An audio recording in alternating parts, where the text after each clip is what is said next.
everyone, and welcome to this episode of the Dump and Chase podcast, The Breakaway. I'm Sam. And I'm Justin. Dude, we rehearsed the whole thing there, and you skip it. Yeah, rehearsed. We mentioned this one time, and it's like, yeah, I just don't feel it. Yes, for us, that's rehearsing. Yeah, I am not Lorenzo. Okay, so in case anyone... Usually we don't name the episodes of The Breakaway. They just have a number to them. If we were going to name this one, we were going to name it Trainwreck. Because that's where this episode is cannonballing towards. So strap in. We have no clue where this is going to go. And that was rehearsed. I have no notes. I have next to no prep done. We're just flying off the seat of our pants here.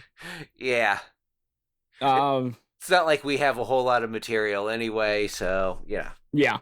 Yeah, it's we're supposed to be talking about hockey right now. The new episode of WandaVision comes out here in 40 minutes. Okay, so we'll try to plow through this real quick so you can get on with it. No, I can't. No, I have to wait until my wife gets home from work tomorrow. I'm not allowed to watch it early, which means I have to stay off Twitter tomorrow. Ow! Ooh! Yikes! Yeah. I already had one episode I hadn't watched yet, and then I saw Full House trending on Twitter, and I'm like, why is Full House trending on Twitter?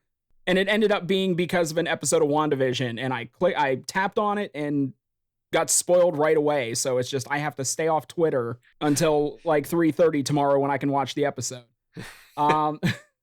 This is a hockey podcast, right? You can't just pretend to be surprised at things and watch it tonight. Yeah, I gotcha. Okay, cool. Yeah, so the Phantoms played a few games last weekend. They lost all of them. We made it to a shootout. Yes, we first time at the Covelli this season. Yeah, it's all the respect in the world to Brad Patterson, but I don't know, just some of these post-game interviews, it's just I think we're beyond the moral victories at this point. Okay, maybe this little thing was done well in this game, maybe this little thing was done well in that game. I would like to see a win.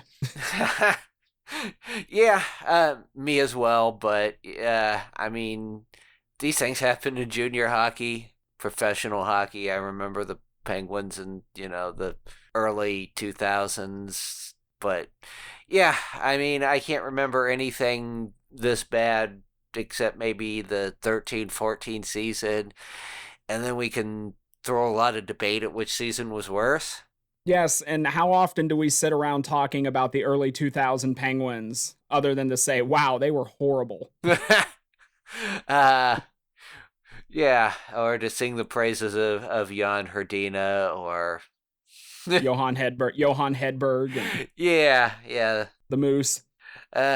No, we better be careful. We got in trouble the last time we mentioned Moose on this show, so. Yeah, okay. Yeah, so, I can't even call it a goose egg weekend. They did get the 1 point in the shootout.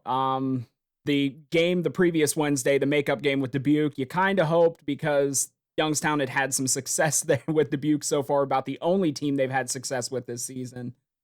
So there was just that little tiny bit of hope that something would happen, and no. Not only lost, it really wasn't all that close to begin with. No, I thought we played Chicago, a few days earlier, better than what we saw there. So, at least I didn't have to venture outside of my house to see that one. Yeah, see, I got all these things marked down on our run sheet. We were going to bring up the Eastern Conference standings. We were going to talk for a little bit about the Eastern Conference standings because everybody's pretty much in contention right now except for us. And I just pointed this out to you before we started. Hopefully for anybody listening along, a graphic pops up right about now with the standings on it. Yeah, right now, the Phantoms have only played 29 games. That's the least amount of games that's been played in the Eastern Conference. It's actually the least amount of games that's been played in the United States Hockey League so far. Chicago and Muskegon both have played 35 games. Team USA at 33, Green Bay 31, Dubuque 31. And I started looking, I typed this all out. I was looking at these numbers, and it dawned on me that if up to this point Youngstown had played as many games as Chicago and Muskegon, 6 more games, 12 possible points, even if the Phantoms had won all 6 of those games and got all 12 of those points, they would still be 8 points out of the 4th playoff spot right now. It's just, that's how down in the dumps it's been. Yeah, so that's the Eastern Conference standings. More great news. I'm getting the screen grab right now, so yeah. I mean, you just have to look and realize that, yeah, we're not going to make the playoffs. I mean, we're probably not going to even make it out of the Eastern Conference basement.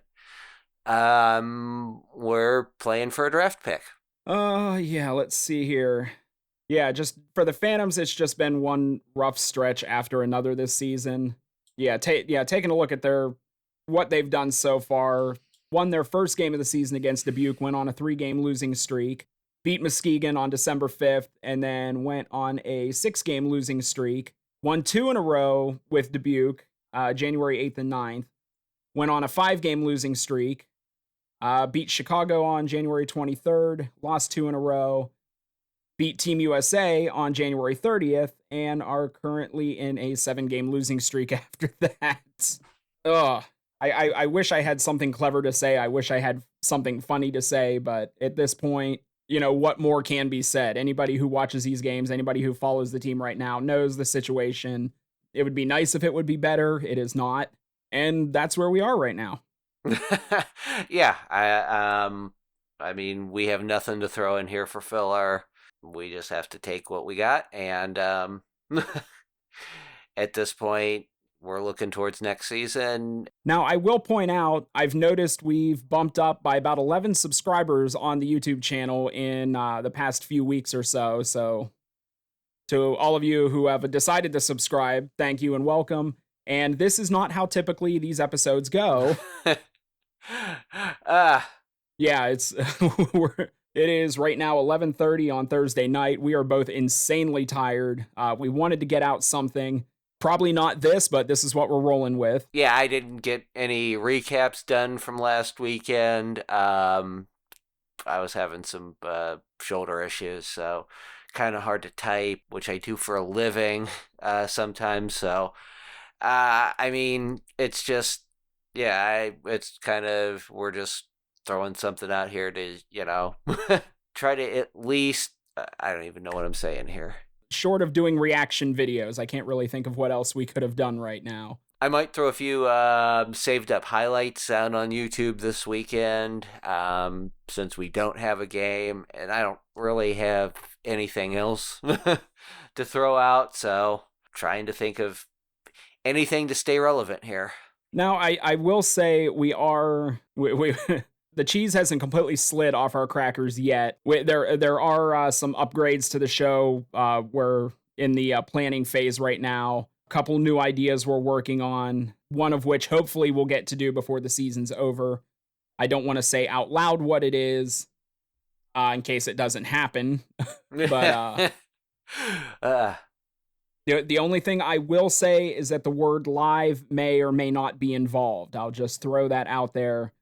There are some things we're working on, like I said, upgrades, just trying to, it's, just two guys 25 miles apart. We have no budget for this. This is basically our hobby right now.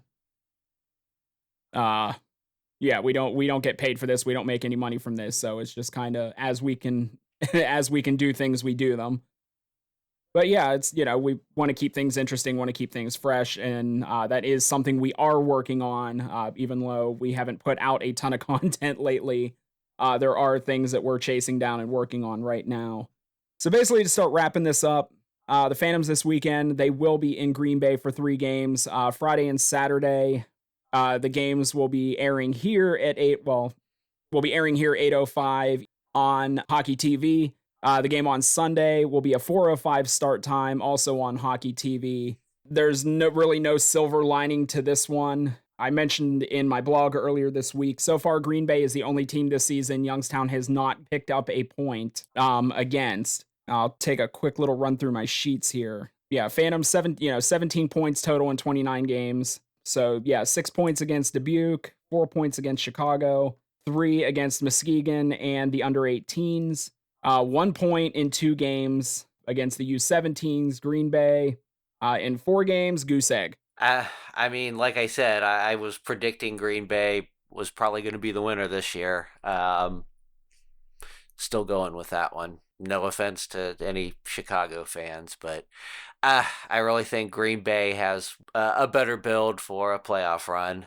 Yeah, it's again, we're in the cellar. There's not much to watch, but definitely if you're someone who pays attention to the league beyond, what happens in Youngstown, there's going to be a very interesting battle playing out throughout the rest of this season between Chicago, Muskegon, and Green Bay. Yeah, that second place spot in the East is going to be kind of an interesting one to watch. And this weekend alone will be very interesting because it's, let me see, yeah, Chicago and Muskegon have a 2-game series this weekend. That'll be an interesting one to tune in on if you get the time. But anything else you want to throw in? Nope. You don't want to talk about The Mandalorian or? We got to wait till next season. The Book of Fett looks interesting. I don't know if you saw anything on that, but yeah, the last minute of The Mandalorian set up the Boba Fett, I don't know, mini-series, I guess. You know what? I grew up loving Star Wars, and then Episode 1 came out, and apparently I was one of those people in the severe minority who actually liked Episode 1, other than casting Jake Lloyd as Anakin. But I actually liked Episode 1, and I actually liked Jar Jar Binks. And then all these people came out and was like, Jar Jar's racist. And I'm like, you know what? I'm out. And I haven't paid that much attention since. You've seen the theory that he was going to be a Sith Lord. It actually makes a lot of sense. They were goofily setting him up to be a Sith Lord. Anyway, but yeah. The last episode of season 2 of The Mandalorian was like about the most badass thing you've seen in Star Wars in a long, long, long time. And then the post-credits just... I may get to The Mandalorian one of these days. Right now, I am completely emotionally invested in Elizabeth Olsen and Paul Bettany. So that is where my focus is. We're still recording too, so. Yes, I know. All right, everybody. So thanks for tuning in. Hopefully, if anything, you got a laugh out of all this. Hopefully, we'll be back sometime within the next couple weeks with an actual episode that we put effort into. No guarantees, but that's where we're at. The Dump and Chase podcast is brought to you by hockeyfan.com. Don't forget to subscribe to the channel. Leave a comment below if you have anything to say or want to tell us exactly what you think of this episode, which we may deserve when it's all said and done. Don't forget to check us out on social media. The links are in the description. And that'll be it. We'll talk to you next week. Bye.